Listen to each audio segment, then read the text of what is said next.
Ce programme continental d'investissement dans le secteur de l'eau, c'est un programme multi-pays de l'Union africaine, mais mis en œuvre par le partenariat mondial de l'eau. L'objectif de ce programme est de comment faire pour accélérer vraiment les investissements dans le secteur de l'eau, changement climatique et tout ce qui est question GA.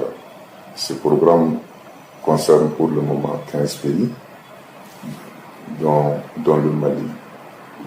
L'objectif pour le Mali, c'est d'arriver à développer un plan de développement de capacité d'abord. Pour arriver à ce plan de développement de capacité, il va falloir faire une évaluation pour identifier les lacunes des différentes institutions, les parties prenantes concernées, faire cette identification des lacunes. Au-delà de cette identification, élaborer un plan de développement de capacité.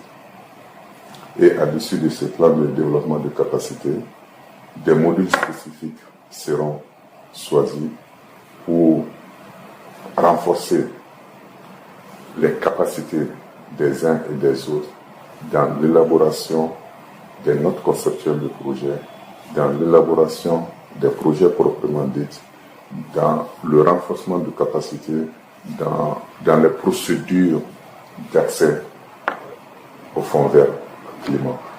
Parce que, comme nous le savons tous, la levée des fonds au niveau des fonds climat est vraiment insignifiante en Afrique de l'Ouest. Donc des efforts doivent être fournis non seulement pour outiller les différentes responsables des institutions à avoir cette capacité eux-mêmes de développer des notes conceptuelles de projets, de développer des projets, de connaître les procédures de soumission de projets au fonds vert climat. Voilà en gros la première composante pour le Mali. Et la deuxième composante pour le Mali, il s'agit de parvenir à élaborer un plan national d'investissement dans le secteur de l'eau. Aujourd'hui, par exemple, on parle beaucoup d'inondations. D'accord?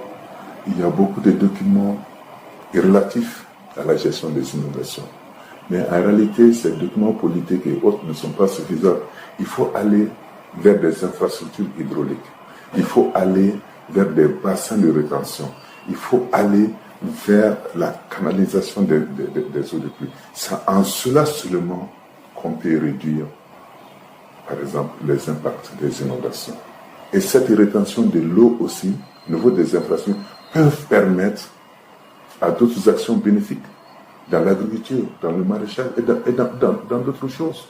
On va essayer de faire cette démarche de façon inclusive en touchant, dans la mesure du possible, vraiment toutes les parties prenantes. Ce programme concerne le Mali dans son ensemble. Et ça concerne tous les services et toutes les institutions, agences et sociétés et civiles, secteurs privés que je viens d'énumérer. Ils sont partout sur le territoire malien. Donc le projet du nord au sud, de l'est en l'est. Souvent les institutions, les services, les agences pour développer des projets, se mettent au fonds vert climat.